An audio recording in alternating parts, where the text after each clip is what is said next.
Sizlarning ichingizdan iymon keltirganlarni Alloh darajasini ko'tarib qo'ygan.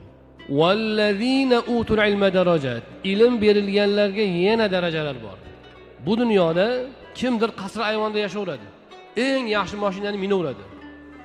Eng yaxshi sharoitda yashayveradi, lekin Allohning nazdida uni qadri bo'lmasligi mumkin.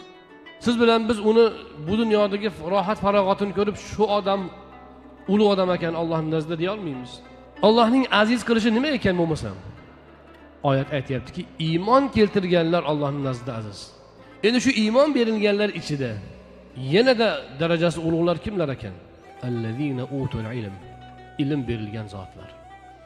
Demak, Alloh kimga yaxshilikni iroda qilsa, kimni o'zining huzurida darajatini ko'tarishni iroda etsa, unga iymonni nasib qiladi. Undanda buyuk darajalarni istagan kishilariga Alloh ilm beradi.